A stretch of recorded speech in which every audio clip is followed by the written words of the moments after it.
बिस्मिल्लाहिर्रहमानिर्रहीम। अ, हम seventh class की ज्योग्राफी पढ़ रहे हैं और पहला चैप्टर हम पिछले अपने प्रीवियस सेक्शंस में उसको ख़त्म कर चुके हैं। उम्मीद है कि आपको बहुत सारी चीज़ें अर्थक्वेक के हवाले से समझ में आ गई होंगी। आज हम चैप्टर नंबर 1 जो कि अर्थक्वेक के मतलब था उसकी हम आज एक्सरसाइज सॉल्व करेंगे। तो कोशिश करें लेक्चर के दौरान अपनी बुक्स अपने साथ रखें और जो फिल इन द ब्लैंक्स हैं, एमसीक्यूज हैं, वो बुक के ऊपर ही सॉल्व साथ साथ करते रहें। और शॉर्ट क्वेश्चंस के भी मैं आपको कुछ थोड़ी सी एक्सप्लेन भी कर दूंगा और आप बुक पे चाहें तो निशान भी लगा सकते हैं। तो जो चैप्टर 1 की जो एक्सरसाइज है उसमें सबसे पहले आप अगर पेज नंबर अपने 14 पे देखेंगे बुक्स में, तो पहली फिल इन द ब्लैंक्स है an earthquake is a dash of the ground surface. तो अर्थक्वेक आपको बताया था is a shaking of ground surface, motion of the ground surface. तो अगर आप कंफ्यूजन से बचना चाहते हैं तो बेशक सब लोग मोशन ही लिख लें, otherwise shaking of the ground surface भी ठीक है। तो फर्स्ट फिल इन ब्लैंक में वर्ड है मोशन। फिर दूसरी fill in blank, that is the majority of the earthquakes occur in dash.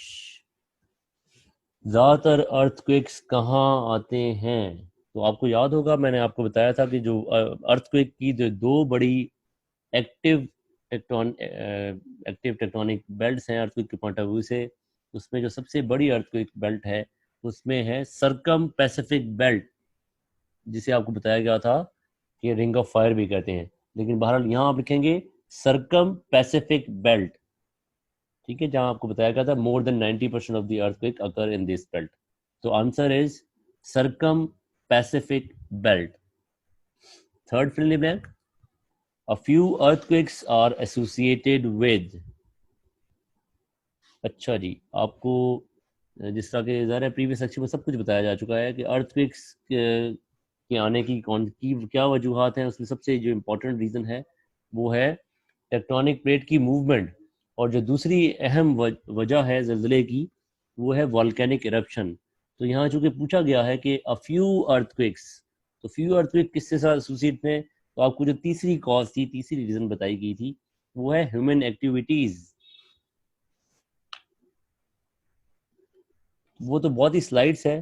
तो few earthquakes, majority of earthquakes कहाँ आते हैं, किस वजह से आते हैं? टेक्टोनिक प्लेट्स की मूवमेंट से। और इसमें the correct answer is volcanoes. ठीक है, जो ह्यूमन एक्टिविटीज की वजह से आते हैं वो बहुत ही स्लाइड्स हैं, बहुत ही रेयर हैं। लेकिन अर्थक्वेक जो थोड़े से कंपैरेटिवली ज़्यादा हैं वो वॉल्केनिक इरप्शन की वजह से हैं। तो correct answer is volcanoes. A few earthquakes are associated with volcanoes. Four, seismic waves are dash waves. Seismic waves are energy waves. Seismic waves के बारे में आपको बताया था कि ये जनरेट होती हैं ड्यूरिंग अर्थक्वेक एक्टिविटी। तो these are called energy waves. Energy waves. Fifth fill in the blank, surface directly above the focus is। वो पॉइंट जो फोकस कौन सा पॉइंट था आपको बताया था जहाँ से अर्थक्वेक जनरेट होता है, जो under the surface of the earth है। और जो फोकस के बिल्कुल डायरेक्ट पॉइंट है, डायग्राम से भी आपको मेंशन किया गया था, that is called epicentre. तो surface directly above the focus is epicentre. अच्छा जी, नेक्स्ट है जी, choose the correct options MCQs. तो first MCQs is primary waves move at the rate of. Primary waves आपको बताया था कि these are the fastest waves. इनकी जो स्पीड है वो बुक में भी जो मेंशन है 4 to 7 किलोमीटर पर सेकेंड। तो option D is the correct answer. Secondary wave second है जी, secondary waves move at the rate of. Secondary waves के बारे में भी आपको बताया जा चुका है, they are comparatively slower than primary waves. तो और बुक में मेंशन है इसका correct answer, that is option A, 2 to 5 kilometre per second. तो secondary waves move at the rate of 2 to 5 kilometre per second. Third MCQs है जी, surface waves cause. Surface waves cause अगर आपको मैं थोड़ा सा रिकॉल करूं तो आपको बताया था पी वेव्स जो हैं वो स्लाइट वाइब्रेशन, ये पी वेव्स यानी कि प्राइमरी वेव्स बहुत स्लाइट से वाइब्रेशन कॉज करती हैं। सेकेंडरी वेव्स थोड़ा सा कंपैरेटिवली ज़्यादा सम डैमेज कॉज करती हैं। और surface waves cause the greatest damage. ठीक है, जो सरफेस वेव्स हैं वो सबसे ज़्यादा तबाही का सबब बनती हैं। तो the D, option D is the correct, surface waves cause the greatest damage. फिर है जी fourth MCQs, modified Mercalli scale ranges between, modified Mercalli scale ranges between, इसका करेक्ट आंसर है सी, रोमन 1 से लेके रोमन 12 तक की जो नंबरिंग है वो मर्कली स्केल पे होती है। ठीक है, मर्कली स्केल आपको बताया था, इटालियन सिस्मोलॉजिस्ट ने इन्वेंट किया था और ये लोगों की ऑब्जर्वेशन पे बेस करता है। इसी तरह रिक्टर स्केल जो कि नेक्स्ट एमसीक्यूज भी है, Richter magnitude scale ranges between, Richter magnitude scale ranges between, इसमें आप देखें उसमें रोमन नंबर थी, सिंपल नंबरिंग है, 0 से लेके 9.5। Option B, option B is the correct answer, 0 to 9.5। और 9.5 इसलिए कि अभी तक का जो सबसे शदीद ज़लज़ला आया है उसकी जो मैग्नीट्यूड था 9.5 था, दैट वाज इन चिली 1960।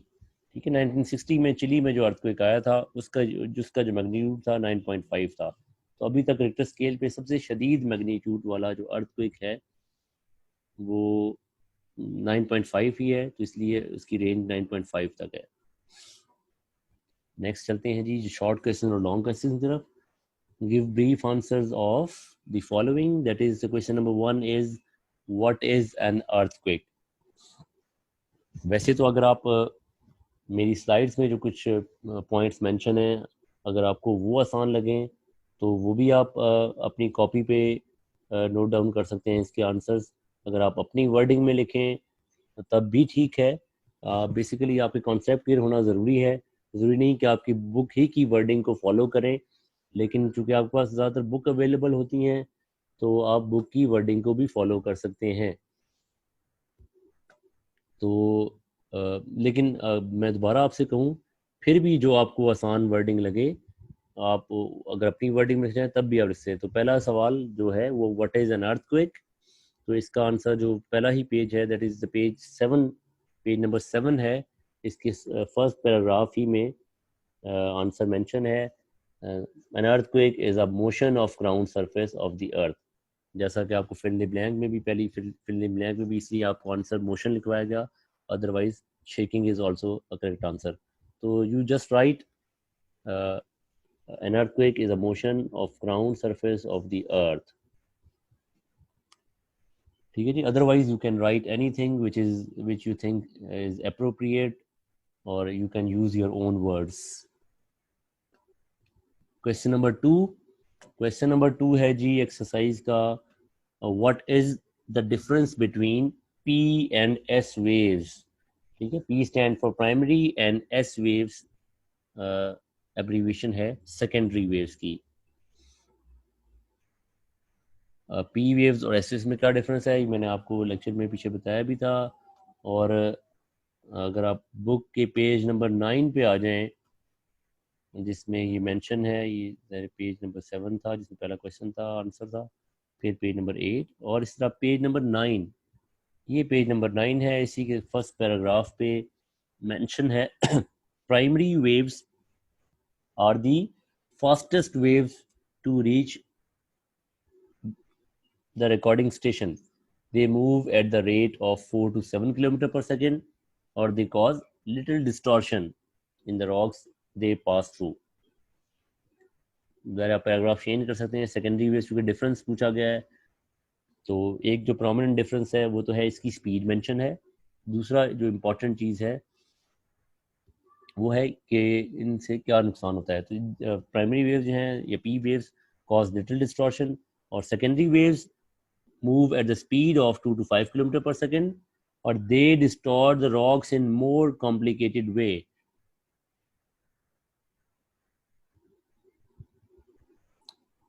ठीक है, तो यहां तक आपका आंसर होगा क्वेश्चन नंबर 2 का।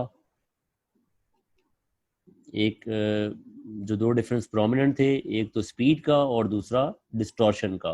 प्राइमरी वेव्स में डिस्टॉर्शन कम है और सेकेंडरी वेव्स में डिस्टॉर्शन कंपैरेटिवली ज़्यादा है अदर देन स्पीड। इसी तरह question number 3, distinguish between the intensity and magnitude of earthquakes.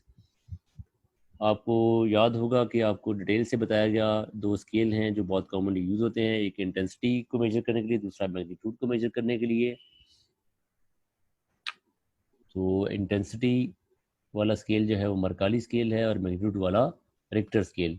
तो again it's a kind of revision as well while solving the exercise. इसका आंसर आपको पेज नंबर 9 ही पे मिल जाएगा इजीली।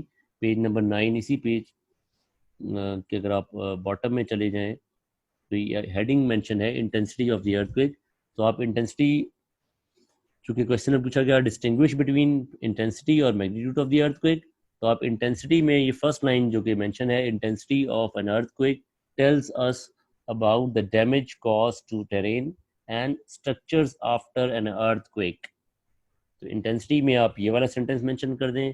और जो दूसरा पूछा गया डिफरेंस किसके दरमियान, इंटेंसिटी और मैग्नीट्यूड के दरमियान, तो आप पेज 10 पे मूव करें। पेज 10 पे आपको, ये पेज नंबर 10 है, इस पे आपको हेडिंग नज़र आ जाएगी मैग्नीट्यूड ऑफ द अर्थक्वेक।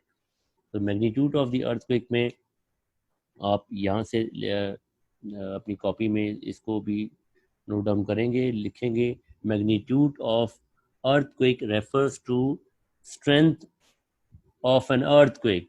बस सिंपल यही मेजर डिफरेंस है मैग्नीट्यूड और इंटेंसिटी में। तो आप सिंपल टू डिफरेंट, जो एक ही प्रोमिनेंट डिफरेंस, मेजर डिफरेंस है, वो अपनी आंसर में ये चीज़ मेंशन कर देंगे। इसी तरह अगेन हम वापस जाते हैं कि जी शॉर्ट क्वेश्चन नंबर 4 क्या है।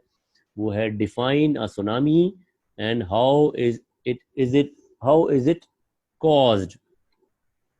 सुनामी के बारे में भी हमने पढ़ा। सुनामी इसका आंसर आपको पेज 12 पे मिल जाएगा। सुनामी आपको बताया, tsunami is one of the major impact of earthquake activity.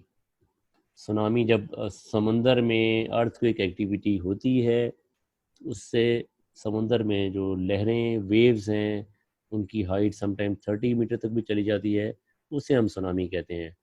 तो पेज नंबर 12 पे आप देखें, 11, ये पेज नंबर 12 पे आ जाए तो इसमें जो पेज नंबर 12 के बॉटम में आखिरी हेडिंग है सुनामी इसकी। सुनामी मैंने आपको वैसे भी अभी भी एक्सप्लेन कर दिया कि पढ़ भी लेते हैं। A tsunami is a sea wave that is triggered by an under sea earthquake or by the eruption of an oceanic volcano. It travels across the ocean surface at a fast speed. तो यहाँ तक आप इसका answer mention है। इसी में tsunami की definition भी है। वैसे तो आपको बताया गया था tsunami is a Japanese word, और सुनामी कॉज होते हैं अर्थक्वेक एक्टिविटी की वजह से भी और वॉल्केनिक इरप्शन की वजह से। वो अर्थक्वेक एक्टिविटी या वो वॉल्केनिक इरप्शन जो कि ओशन में होती है, उससे सुनामी जनरेट होता है और बहुत ज़्यादा डेंजरस वेव्स हैं। और इसलिए मैंने आपको बताया था sometimes it is also called as killer waves. अच्छा जी, नेक्स्ट जो क्वेश्चन है, question number 5, what is a seismograph.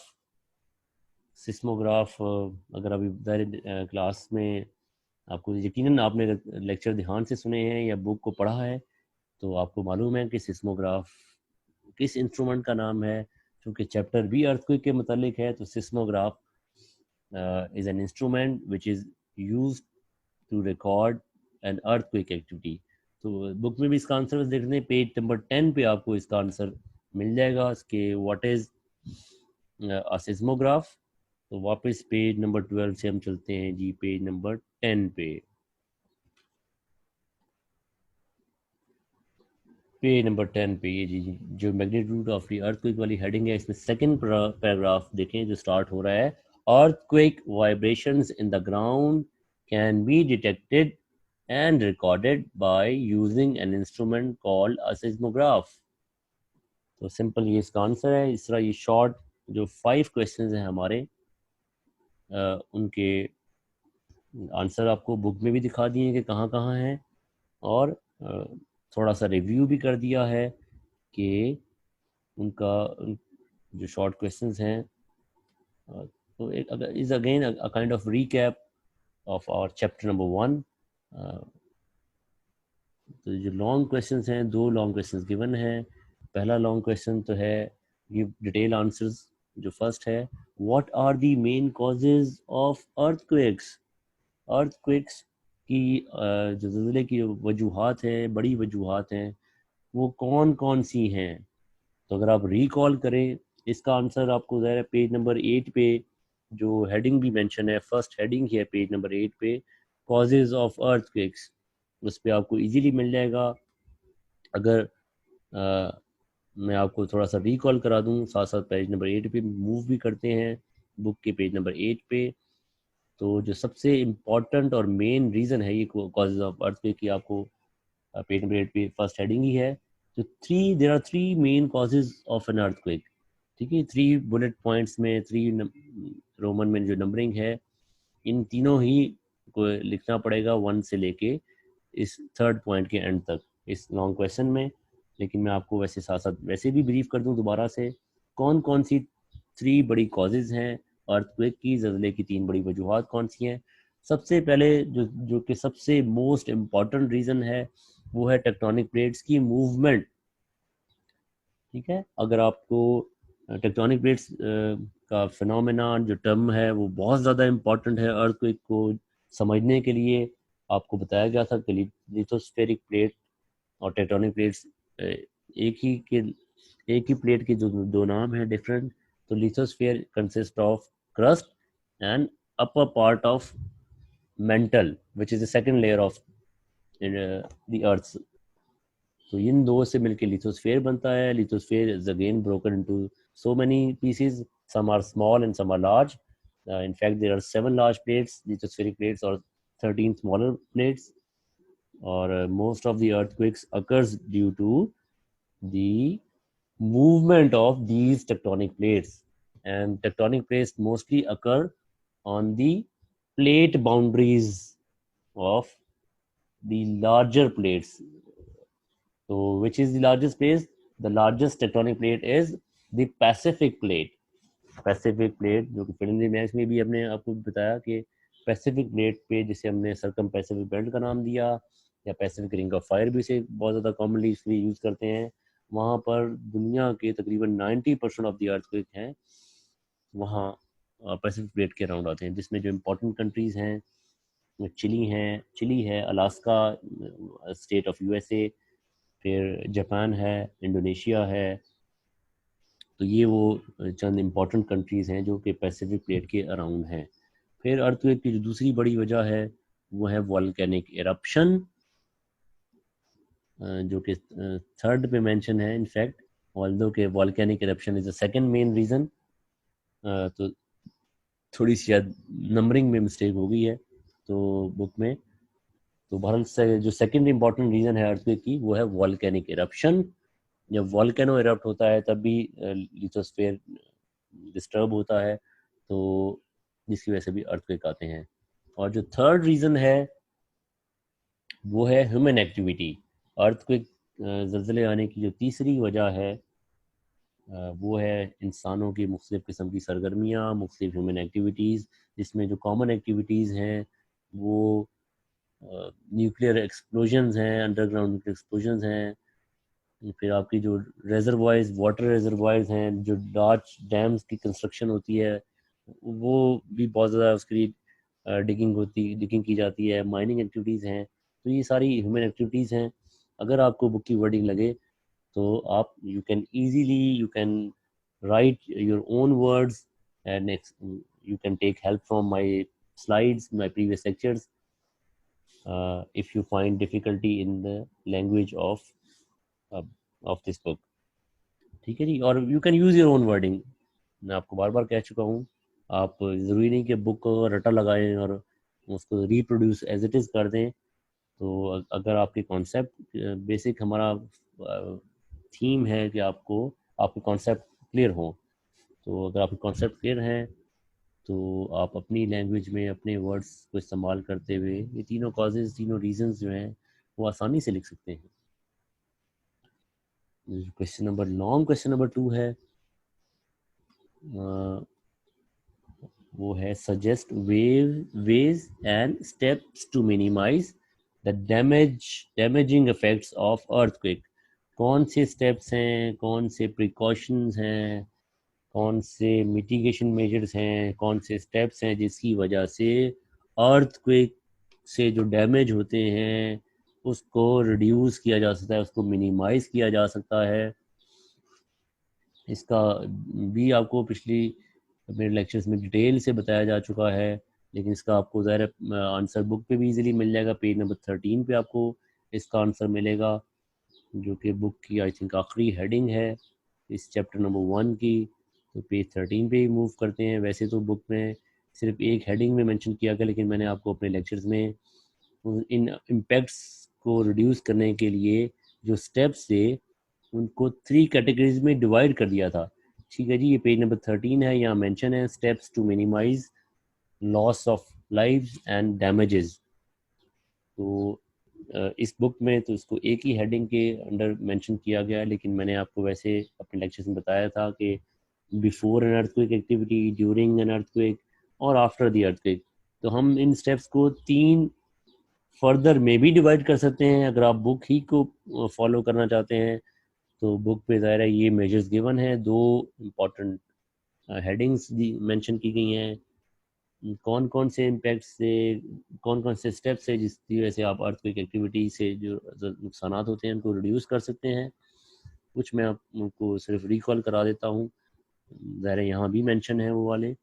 एक तो है कि बिल्डिंग और स्ट्रक्चर जो है वो स्टेबल सॉइल पे हो, फ्लैट सरफेस पे हो, माउंटेनियस सरफेस पे कुछ की जाए, कम कंस्ट्रक्शन की जाए ताकि डैमेज कम से कम हो। फिर जो प्लान्स हैं, इमरजेंसी प्लान्स हैं, वो बिफोर अर्थक्वेक, ज़ाहिर अर्थक्वेक को प्रोडिक्ट नहीं किया जा सकता, तो आप पहले से ही इमरजेंसी प्लान्स बना के रखें। मैंने आपको ये बताया था कि बहुत सारी कंट्रीज़ में जहाँ अर्थक्वेक बहुत फ्रीक्वेंट एक्टिविटी है वहाँ सेफ्टी ड्रिल्स की जाती हैं, पहले से बच्चों को रिहर्सल करवाई जाती है, प्रैक्टिस करवाई जाती है कि अर्थक्वेक आएगा तो आपने किस तरह से बिहेव करना है, किस तरह से मूव करना है। तो एक प्रॉपर इमरजेंसी प्लान्स जापान में, ख़ास तौर पे चिली में, वहाँ ऑलरेडी वो प्रिपेयर होते हैं कि कभी भी अर्थक्वेक आ सकता है। ज़्यादा जितनी भी पैसिफिक रिंग ऑफ फायर के अराउंड कंट्रीज़ हैं जिसको भी मैंने मेंशन भी किया, वहाँ अर्थक्वेक के लिए ये सारी चीज़ें बहुत ज़्यादा कॉमनली प्रैक्टिस यूज़ की जाती हैं। फिर ज़रा आंसर आप यहाँ से स्टार्ट करेंगे और ज़रा इसको ड्यूरिंग एन अर्थक्वेक भी मेंशन है। ड्यूरिंग एन अर्थक्वेक आपको बताया था कि स्टे काम, पैनिक नहीं करेंगे आप, ये नहीं कि इधर उधर भागना शुरू कर दें ताकि इंजरीज कम से कम हो। अगर आप पैनिक करेंगे, परेशानी से घबरा के इधर उधर भागेंगे, तो बहुत सारे जो अर्थक्वेक से जो डैमेजेस या इंजरीज नहीं होनी, तो वो भगदड़ में भी आप ज़ख्मी हो सकते हैं। तो इसलिए पैनिक आपने नहीं करना है, और जहां आप खड़े हैं वहीं मौजूद रहें। अगर किसी बिल्डिंग के, लार्ज बिल्डिंग के अराउंड खड़े हैं, किसी दरख्त के आसपास खड़े हैं, इलेक्ट्रिक पोल के खड़े हैं, तो फिर आपसे दूर हो जाएं। और दूसरा आपको ये भी बताया गया था कि स्टे अवे फ्रॉम विंडोज़, चूँकि जो खिड़कियां हैं वो अक्सर शीशों की, ग्लास मटेरियल यूज़ होता है, तो आप उनसे दूर रहें। फिर कैंडल्स ना यूज़ करें, चूँकि बहुत सारे आग पकड़ सकती हैं। जो गैस लीकेजेस हैं वो भी आपको बताया गया। अक्सर आप जो पावर लाइंस हैं, केबल्स, आपकी इलेक्ट्रिक केबल्स हैं, वो अगर एक्सपोज हो गई हैं तो उससे भी आग लग सकती है। फिर जो और जो बुक में मेंशन है, कोशिश करें कि अगर आप रूम में हैं, किसी लार्ज बिल्डिंग में हैं, एक तो आपने लिफ्ट का इस्तेमाल नहीं करना, लिफ्ट एलिवेटर्स यूज़ नहीं करने, स्टेयर्स का इस्तेमाल करना है। और आप किसी ऐसी जगह पे हैं जहां आपके लिए नीचे उतरना भी पॉसिबल नहीं, तो आप कोशिश करें कि जो फर्नीचर, वुडन मटेरियल्स हैं, उसके नीचे छुप जाएं।